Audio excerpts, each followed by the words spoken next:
Sebuah mobil pick-up yang dikemudikan SS 23 tahun warga Kaliwungu, Kudus melaju dalam kecepatan tinggi menghindari kejaran warga di Jalan Raya Jepara, Melongo, Jepara, Jawa Tengah. Mobil ini dikejar warga setelah menabrak 2 mobil serta 3 sepeda motor. Untuk menghentikan laju mobil, warga yang geram sempat melempari kaca depan mobil menggunakan bongkahan batu serta kursi. Pengemudi baru menghentikan laju mobil setelah sampai kantor Polsek Melongo untuk mengamankan diri dari amuk massa. Selain kaca depan, bumper dan roda depan rusak. Wajah pelaku juga terluka terkena pecahan kaca depan mobil. Pelaku mengaku mengemudikan mobil dalam pengaruh minuman keras. Pelaku berusaha kabur setelah tabrak 5 kendaraan tersebut. Dengan menggunakan batu dan dihadang dengan menggunakan kursi, namun kursi tersebut masih ditabrak, akhirnya ban depan sebelah kiri mengalami pecah. Kemudian yang bersangkutan ketakutan dan masuk ke polsek untuk mengamankan diri. Untuk mempertanggungjawabkan perbuatannya, polisi menjerat pengemudi pick-up dengan pasal 311 Undang-Undang Lalu Lintas dengan ancaman pidana hingga 4 tahun penjara. Di Jepara, Jawa Tengah, Alif Sutarto, iNews melaporkan. Diduga korsleting listrik sebuah mobil minibus ludes terbakar di Selipi, Jakarta Barat. Sementara itu kamera CCTV merekam kepanikan warga saat sebuah rumah hangus terbakar di Tanjung Balai, Sumatera Utara. Selamat malam, kami saat ini di depan Wisma Selipi untuk J65 KR kebakar. Sebuah mobil minibus terbakar di Jalan Letjen S. Parman Selipi, Jakarta. Kobaran api dengan cepat menghanguskan seluruh bagian mobil yang tengah melintas dari arah Selipi menuju Tomang ini.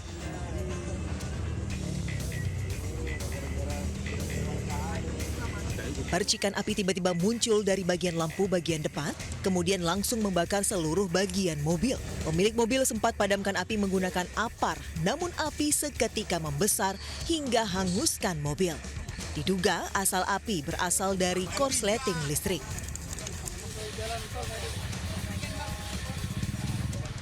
Kobaran api berhasil dipadamkan setelah 1 unit mobil pemadam kebakaran dikerahkan ke lokasi. Tidak ada korban jiwa, seluruh penumpang mobil berhasil selamat. Akibat insiden ini arus lalu lintas dari arah Selipi menuju Tomang, Jakarta Barat mengalami kemacetan panjang. Dari Jakarta, Miftahul Gani, iNews melaporkan.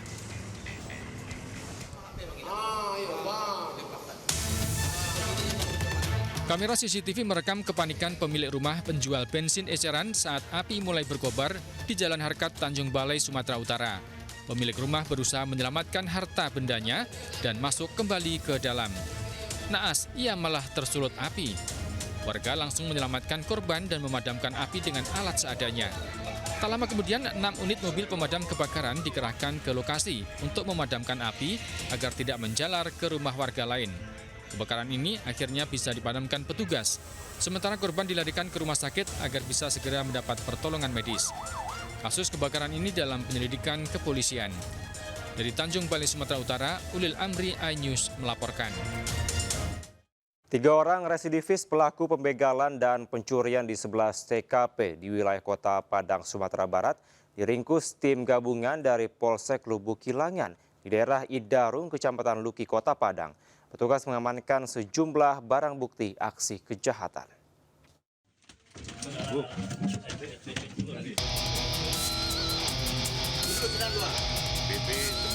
Tim gabungan dari jajaran Polsek Lubuk Kilangan menggerebek rumah dari pelaku begal di daerah Blok M, Indarung, Kecamatan Luki, Kota Padang, Sumatera Barat. 3 orang tersangka begal dan pencurian yang lama menjadi target operasi polisi berhasil diringkus saat tengah mengonsumsi narkoba jenis sabu di dalam kamar. Usai penggeledahan, petugas mendapati sejumlah barang bukti hasil kejahatan berupa 2 buah sajam, 1 unit sepeda motor, laptop, printer, sebuah ponsel, dan 1 unit laci kasir swalayan hasil curian.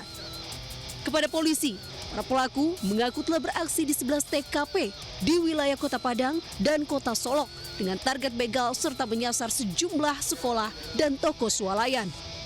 Berawal dari laporan dari korban, belum 24 jam kami langsung melakukan penggerebekan di rumah tersangka dan didapatkan 3 orang tersangka lagi di dalam kamar. Dua-duanya memegang senjata tajam sambil meminta barang berharga dari korban. Kita jerat pasal 365, ancaman hukumannya paling lama 9 tahun.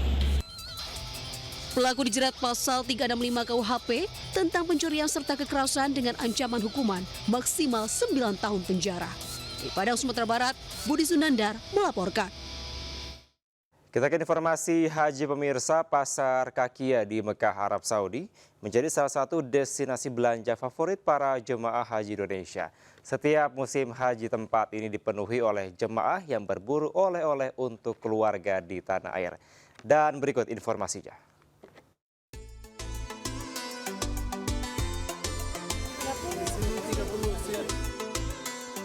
Inilah Pasar Kakia. Pasar ini memang dikenal dengan harganya yang bersahabat untuk kantong jemaah haji dunia dan yang pasti langganannya jemaah Indonesia saat berada di Mekah. Banyaknya jemaah tanah air yang kesini membuat sejumlah pedagang fasih berbahasa Indonesia. Berbagai oleh-oleh khas Mekah dijajakan di sini, mulai dari abaya, gamis, peci, sajadah hingga parfum. Salah satu yang paling banyak diburu jamaah yakni aneka ragam kurma dan coklat.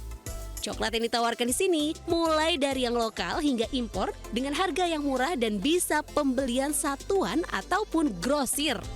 Selain fasih berbahasa Indonesia, bahkan para penjual di sini menerima pembayaran menggunakan mata uang rupiah. Murah ya, karena kita dari Madinah tadinya, ternyata di sini jauh lebih murah. Jauh banget. Jauh lebih murah. Coklat Dubai yang kecil. Berapa harganya?